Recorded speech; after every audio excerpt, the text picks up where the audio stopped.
Hello, we are Amelia and Tanya from Coffee Catch-Ups podcast. This is Coffee Catch-Ups Espresso on Cross Rhythms Plymouth. And today we are talking about media overwhelm. Media overwhelm? It sounds like quite a big kind of concept, doesn't it? It sounds overwhelming, it does. Be honest. It does sound overwhelming, you are right. And nice and right. light. Yes, yeah, absolutely. No. We're talking about this because I think everyone experiences this, and I think at the moment, I don't know about you, but like sometimes, especially the news, just like I can't escape it. No. I cannot escape it. And I think this is a little bit, let's actually acknowledge the irony of us being on some form of media. I just realised as we're recording that we are on a media platform and we're talking about media overwhelm. So yeah, apologies for the irony there, but I often feel very overwhelmed by just the amount of media that is being consumed, and this is the time in history where we're consuming the most media. Amelia. Yes, very true. Hello. I've got whoop whoop hello. Whoop whoop hello. I apologise. We do.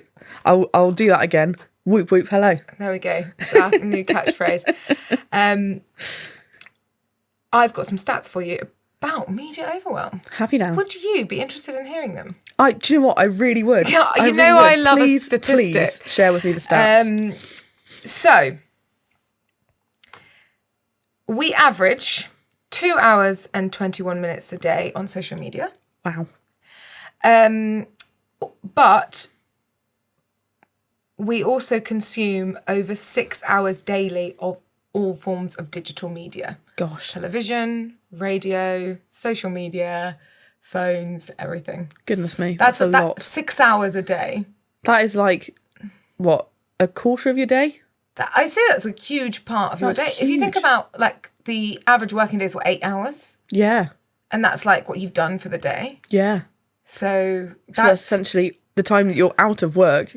Well, not even that, because, we're on computers and stuff in work, I guess, aren't we? Exactly. Flip. Exactly. It's a lot of media. And I was interested as well with how much it also invades your life. So there is, obviously, we get notifications on our phones. And I looked into the statistics on that as well, because I was interested in finding out how many times your device just goes, hello, over here, I'm here. It's not just about you seeking out. It also goes, hello, I'm here, here's your notification. So true. So the average adult, as of last year, gets 146 notifications a day, or the equivalent of one every 10 minutes. Oh my goodness. But I don't totally believe that. Oh yeah, definitely. The amount of times my phone buzzes in a day, and because I just keep it on vibrate, and it's almost like have you heard about people hearing that, like the phantom buzzing, when you think your phone vibrated until you get it out and you're like, no, I've had that so much. What you think is vibrating, so bad. It's not. Yeah, it's like, oh, was that a notification? Then you get out and you're like, no, it actually wasn't. But then I often think it's because it's someone else's phone vibrating. But like sometimes when you're just by yourself. Phantom vibrate. Weird. Very weird. I've had it a few times. Sort of spooky. But I can believe that. I can believe that. Yeah. On this as well, however, if you're a teenager, you get the average of 200 notifications a day. Wow. So teenagers have it worse on the old That's mad. Notification front. And I just think it is crazy. It's such a big thing to combat, and a lot of the time we just don't acknowledge how we're just bombarded with information. And I don't know about you, but really recently, because of all of the stuff, particularly in the news, I've really been feeling a bit overwhelmed by it all. Oh yeah, definitely. I'm not very good at watching or like reading the news because yeah, exactly that. I just get really overwhelmed, and you're kind of just like, do you know what? This is actually too much for me to handle right now, because I've got my, my personal stuff going on. I've got this I need to do and that I need to do. And I'm like, actually, I know that there's stuff happening in Russia and Ukraine and in the US. And I'm just like, actually, I just can't deal with this. Yeah. I just have to turn it off. I'm really bad. I do consume a lot of it. I'm really interested in current affairs and politics and things like that, and I love a podcast. Yeah. I'm not going to use this as an opportunity to plug our podcast. We do a podcast. You should listen to our podcast. It's pretty good. It's not about the news. It's about life, and it's a little bit like this, because this is where it's come from. But anyway, I digress. What a great segue. I know, what a great little promo I just did.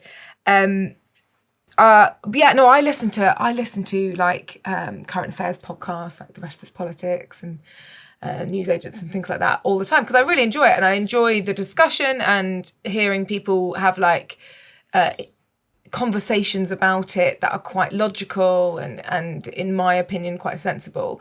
But every now and then I just go, ooh, am I doing this too much? Yeah. Am I now thinking about it too much? And does it, without me really being aware, have a negative effect on me, on how I'm doing and what's happening to my mind or my state of being? So yeah, and on that cheerful note, we're gonna stop talking for a little bit and listen to some music, and then when we come back, we're gonna have a little chat about how to help ourselves, each other, with media overwhelm. Should we cut it out completely? Is there ways that we can manage it?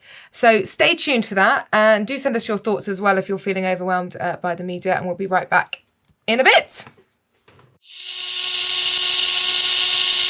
Hello, welcome back to Coffee Catch-Ups Espresso. We're talking about media overwhelm, and Tanya's just shared some quite shocking stats, actually. There's a lot, we get a lot in our daily lives in terms of notifications on our phone. We spend so much time on technology, whether that's computers or radio or, whatever that is, which we realise is incredibly ironic, doing a radio show and talking about media overwhelm. But it is a lot, isn't it? And the question is, I think similar to what we were saying in the social media episode, do we just cut out completely with, media and all of that stuff? Because it can be incredibly overwhelming and have quite a big effect on our mental health, can't it? It can. And I think, I actually do think it's impossible. We're talking about media overwhelm. You cannot completely escape the media. That's very true. So you can't actually fully cut it out. You can't, unless perhaps you're going to, go and live in a little hut in a mountain and just become a hermit. Off the grid. Yeah, off the grid. There's just no way you can do it. So I think it's about trying to check in with yourself. How much is it affecting me? And are there ways that I can manage it and reduce some of my intake? So, turning off your phone for a bit and doing things like that. I occasionally forget my phone, not very often now, because it's very much like, the phone for me is a bit like the ring in Lord of the Rings. I don't know if you relate to this. Have you ever gone, where's your phone, and found yourself doing the exact same thing that Bilbo Baggins does in the Fellowship of the Ring, where he's misplaced his ring? Yes. And he's patting himself down. Literally. And then, oh my God, and I find myself doing that. And then every now and then I'll just realise that's exactly what the ring does to Bilbo in Lord of the Rings. See, when you put it like that, that makes it sound really scary. If you're comparing your smartphone to the One Ring. No, just because of the level of connection it has in my life. Yeah, no, you're right. But every now and then I forget it. It doesn't happen very often anymore. But when I do, at first there's panic. There's oh no, I might need this. And then also I'm actually, this is quite liberating. Yeah, for sure. Or when you go into places with no signal. Yeah, so true. My work, I work on Dartmoor, and it's just oh my goodness, the signal's non-existent, and so unless you're in the office with Wi-Fi, you're just completely disconnected. Yeah. Which when you go out for a walk and stuff, because we've got some quite nice walks and stuff near where I am, it's quite, in a way, it's quite liberating. But in another way, I'm but should I also take a radio with me just to kind of make sure I'm kind of communicating and all of this, just what if something happened and I don't have signal? It's all of this stuff. Whereas it's 100 years ago, you wouldn't even be thinking about it, would you? You just just go for a walk. Yeah, exactly. And it is quite liberating. And I think when that happens to me accidentally, I'm reminded that I should probably do this more. Particularly around, it's a bit of a throwback, but when the pandemic was happening, I was a lot more intentional about not listening to the news as much. Sure. Because every day they were releasing those stats about the death toll. Yeah, absolutely. And that was really, I think, really hard for us to hear every day. And I was working for 111, so I was in COVID talking about it all the time. Yeah, sure. And so I actually intentionally was I'm not going to watch the news today. And actually, I think doing just little things like that are really good. I'm going to have maybe 3 days a week or 2 days a week, whatever you think is right for you, of going, today I'm not going to listen to any current affairs stuff, or today I'm not going to read a kind of Kindle type device or my phone. I'm going to read a physical book, or whatever it is that's different that you can intentionally carve in. What are your thoughts? Yeah, no, absolutely. I think that's really great. That's really great advice, actually. And, you know, the book thing, I'm a big believer in physical books. Don't get me wrong, Kindles, I think, are a great invention. But the new book smell cannot be beaten. Agreed. But yeah, no, so true. I think I had a phase where it was actually during Lent last year. I know we talked about this a little bit, but I gave up social media for Lent. Yes. And turned off all of the notifications on my phone. Oh my goodness, it's so liberating. To the point that I've kept that off. I've not had social media notifications on my phone since Lent last year. And it's really, really great. Because you're not just constantly kind of like, you know, checking your phone and like, oh, look at that, someone's contacted me, I need to contact them straight back. It's actually like, no, I can actually focus on what I'm doing right now. But also, yeah, things like the news. You know, I don't have the BBC News app on my phone. I thought for a while, I was like, oh, it'd be really good to have this so I can kind of stay up to date. And then every notification was like, look, there's another terrible thing happening in the world. And I'm like, actually, like, I'm having a good day. I don't want to be interrupted with that. And as much as that's important, and it might be important to know or be aware of, actually, like, right in this moment, I don't need that. And so it sounds very cliche and very millennial, but you don't need that kind of negativity in your life. I knew you were going to say that. Like, Feel it. have a cleanse. I'm joking, but also very much not. Yeah, it's difficult, but I think that's the kind of thing that you need to do. We are going to carry on talking about this, but we're going to have some music first. But we will be back in a moment. Hello, welcome back to Coffee Catch-Ups Espresso on Crosslands, Plymouth. Today we are talking about media overwhelm. So we've chatted a little bit about some of the stats, and one of the things we've just been talking about is, you know, do we cut it out altogether? But actually also some really great ways to cope as well. We were talking about turning off notifications, and that kind of thing can be really helpful when you're overwhelmed with, you know, the news and social media and all this stuff that's constantly vying for our attention.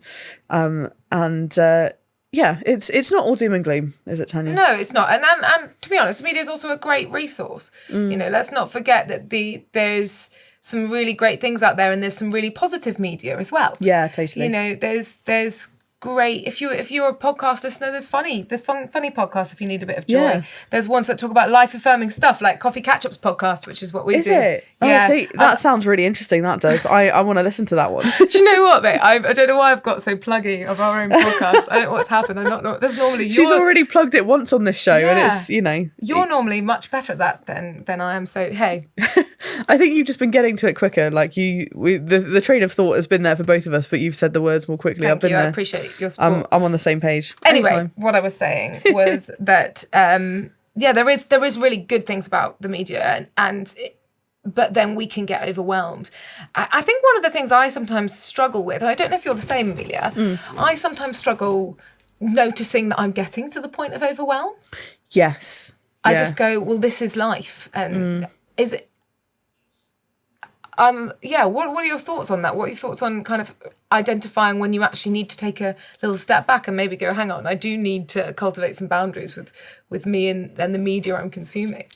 Yeah, it's a really important one, isn't it? And I think it's something that, like you say, we don't often notice is when we're getting to that point.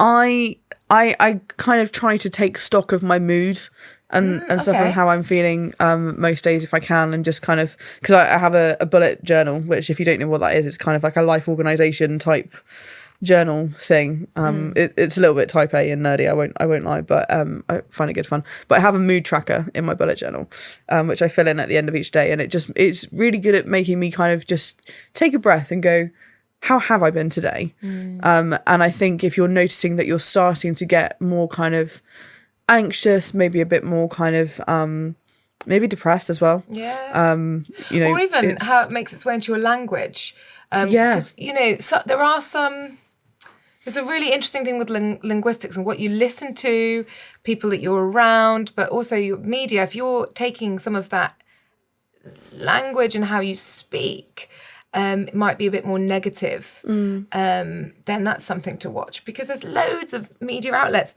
out there that are sort of, a lot of them aren't really, I don't know what, censored isn't the word I'm looking for, but are sort of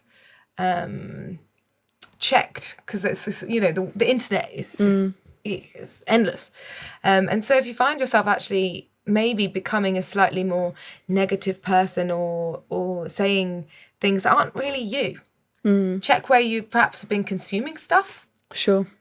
And how much you're talking about things. And I think the more you listen to things, the more you talk about it. And so I guess it's making sure that the things you're consuming are things you want to talk about.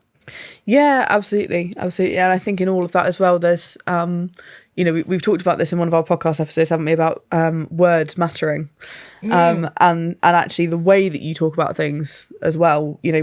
Whether or not you're choosing to talk about something is a thing by itself, but actually, like, how am I talking about this? Am I going up to someone and going, "Oh, did you hear what happened? Isn't it awful? Isn't it awful?" And the point of what you're saying, whether or not you're conscious of it, is to bring both of you down. Yeah.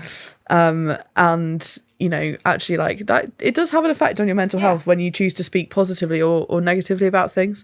And I catch myself doing that sometimes. I'm like, oh, hang on, like, I'm not even that much of a negative person. I'm quite a positive person.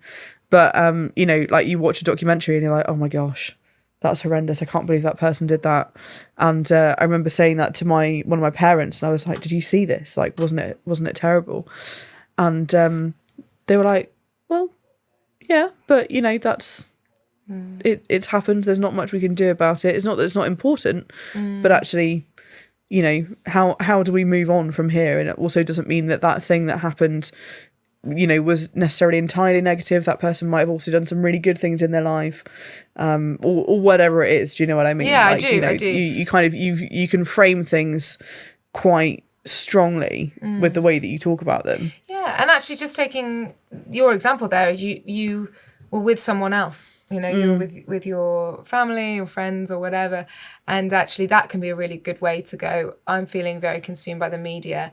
I'm also going to spend some time with good people who I find kind of life-giving, and they're my people. Yeah, absolutely. And so, yeah, I think sometimes when you notice yourself, and it's hard to have a blanket kind of rule for this is how you notice when you're getting overwhelmed with the media. But if we back to the statistics I was saying right at the beginning when we were talking about this, that we consume over 6 hours daily of some form of media. So maybe it is just about going, I'm going to make sure there's a section of my day which I cultivate into my life every day, which is not about the media. Yeah. And recently I've started getting up a lot earlier than I normally do, even if I don't need to be up that early, go for a walk or run. We call each other every Friday now at 6 a.m. Yes, we are so cool. And you start the day, and I remember, like, the first time we did that, starting the day that way and going, oh, this is so good. This is better than just turning on the news. This is doing life. This is real. And I'm not saying the news isn't real, but I can't do anything about that. Whereas I can hang out with my friends and I can still be me, regardless of the media. So true. And I think another really good way to kind of cope with this as well as absolutely that, spending time with people and choosing what is kind of life-giving, is basically just kind of going, okay, I'm going to research some positive news, because there is positive news out there. Love that. And actually, like, if we're talking about the news, actually almost all of the time, like 99% is negative, and it's this terrible thing's happened, this person's done this awful thing, like, it's horrendous out there. Whereas actually they don't present on the really good things. And actually now, we're in the Cross Rhythm studio, and the business they're affiliated with does the Plymouth Chronicle. The Plymouth Chronicle has some really great positive news in it. It's free, it comes through your door, and it's actually a really good read, because there's some really lovely things in there. And again, research, the internet is full of everything. Ask Google. or whatever your search engine may be. Other search engines are available. Like, you know, what's the positive news from this week? And I'm sure you are sure to find some really great things. So we are going to take a quick break there, and we will be back with some snack chat. Oh yeah, love me some snacks. Yes, please.